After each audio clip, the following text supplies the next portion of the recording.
Hello दोस्तों, कैसे हैं आप लोग। हमारी आज की कहानी का नाम है फुर्सत। भाभी जरा हमारे पास भी बैठ जाओ, कब से इधर उधर घूम रही हो। पूनम अपनी भाभी को टोकते हुए बोली। दीदी बस छत से कपड़े ले आऊं फिर बैठती हूँ। शिवानी सीढ़ियाँ चढ़ते हुए बोली। अरे ले आना कपड़े, कौन सा भागे जा रहे हैं। इतने दिनों बाद ननद आई है, ये नहीं कि 2 घड़ी बैठकर हाल चाल पूछ ले। सास ने थोड़ा झिड़कते हुए कहा, लेकिन शिवानी फिर भी सरपट छत पर गई और सूखे हुए कपड़े उतार लाई। दीदी बस अब यहाँ बैठकर कपड़े तह कर लूँगी, एक काम भी हो जाएगा। अब थोड़ी देर में चाय का वक्त भी हो जाएगा। शिवानी कपड़ों का ढेर पलंग पर रखकर बैठ गई। भाभी आप तो ऐसे दिखा रही हैं जैसे फुर्सत ही नहीं मिलती। अरे शुक्र मनाओ कि आपको माँ जैसी सास मिली है। मेरी माँ तो बेचारी बहुत सीधी हैं। अगर मेरी सास के जैसी सास मिल जाती तब आपको पता चलता।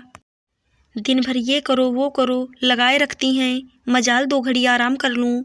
पूनम मुँह बनाते हुए बोली। ननद की बात पर शिवानी सिर्फ मुस्कुरा दी। तभी शिवानी के फ़ोन की रिंग बजी तो शिवानी ने देखा उसकी माँ का फ़ोन था। दीदी मेरी मम्मी का फ़ोन है। पूनम कुछ कहती इससे पहले ही शिवानी की सासू माँ बोल पड़ी। पता नहीं रोज़ रोज़ क्या बात होती है। 2 घड़ी ननद ने पास बैठने के लिए क्या कह दिया तो बहाने तैयार रहते हैं इसके पास। सास की बात सुनकर शिवानी ने फ़ोन काट दिया। फिर अपनी सास से बोली, माँ जी 1 हफ्ते से मैंने माँ से बात नहीं की है। माँ है ना, दिल नहीं मानता। कोई बात नहीं, मैं फिर कभी कर लूँगी। और सुनाओ दीदी, जीजा जी कैसे हैं और इस बार आप इतने दिनों बाद क्यों आई। शिवानी ने मजाक में अपनी ननद से कहा। अरे भाभी क्या बताऊँ, यहाँ आने के नाम से ही मेरी सास चिढ़ जाती हैं। वो तो मैं ही जिद करके आ जाती हूँ। सच्ची भाभी, इतनी खड़ूस सास तो भगवान किसी को ना दे। ननद की बात पर शिवानी सोचने लगी, मैं भी कहाँ पिछले 8 महीनों से अपने मायके गई हूँ। यहाँ तक कि फ़ोन पर भी यदि 10 मिनट से ज़्यादा बात कर लूँ तो सासू माँ के तेवर बदल जाते हैं। पूनम फिर बोली, भाभी शुक्र मनाओ कि मेरी सास की तरह मेरी माँ आप पर रोक टोक नहीं लगाती, नहीं तो आपको पता चलता सास कैसी होती है। पूनम हर बात में अपनी सास को बीच में ला रही थी। थोड़ी देर बाद पूनम अपनी भाभी के कमरे में गई तो वहाँ खूंटी पर टंगे नाइट सूट को देखकर पूछ बैठी, भाभी आप नाइट सूट भी पहनती हैं। जब मैं यहाँ थी तो मैं भी पहनती थी, लेकिन मेरी सास तो अब मुझे लाने भी नहीं देती। मजाल जो मैं नाइटी पहनकर भी कमरे से बाहर आ जाऊँ। आप खुशकिस्मत हो जो आपको माँ जैसी सीधी सास मिली है। शिवानी को अब अपनी ननद की बातों से खुन्नस आ रही थी। वो पूछ बैठी, दीदी आपकी सास इतनी कड़क हैं, तब तो सारा परिवार उनसे परेशान रहता होगा। क्या आपकी सास आपकी ननदों पर भी इतनी ही रोक टोक लगाती हैं।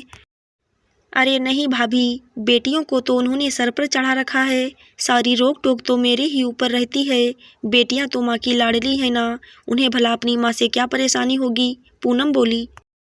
सही कहा दीदी, माँ तो सबकी सीधी ही होती हैं, लेकिन पता नहीं क्यों ये माएँ सास बनते ही बदल जाती हैं। पता है दीदी, ये जो नाइट सूट आप देख रही हैं ना, वो मैं सिर्फ अपने कमरे में दरवाज़ा बंद करने के बाद पहनती हूँ। और आप जो कहती हैं ना कि मैं आपके पास बैठ क्यों नहीं रही थी, यदि घर में कोई भी आता है तो माँ जी मुझे वहाँ बैठने नहीं देती और ना ही मेरे सामने घर परिवार की कोई बात करती हैं।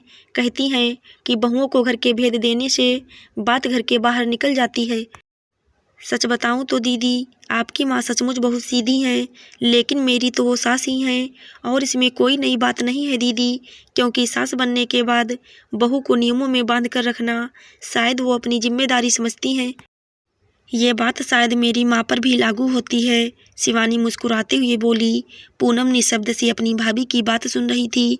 उसे यकीन नहीं हो रहा था कि उसकी सीधी माँ सचमुच सास बनकर इतना बदल गई हैं, लेकिन उसे आभास ज़रूर हो रहा था कि भाभी ठीक ही कह रही हैं। जो सास उसके लिए कड़क मिजाज हैं, उसकी नंदों के लिए तो वो ममतामयी माँ ही है ना। सच में एक माँ जिस तरह अपने बच्चों की नादानी और कमजोरियों पर पर्दा डालती है, एक सास नहीं डाल सकती। आप सही बोल रही हैं भाभी, सच में माँ तो सबकी सीधी सादी ही होती हैं, लेकिन सास तो सास ही होती है। भाभी अब नहीं कहूँगी कि आप खुशकिस्मत हैं, नहीं दीदी, खुशकिस्मत तो मैं हूँ जो मुझे आप जैसी प्यारी ननद मिली है। शिवानी पूनम को बाहों में भरते हुए बोली तो पूनम भी हंस पड़ी। आशा करती हूँ दोस्तों आपको हमारी कहानी ज़रूर अच्छी लगी होगी। धन्यवाद।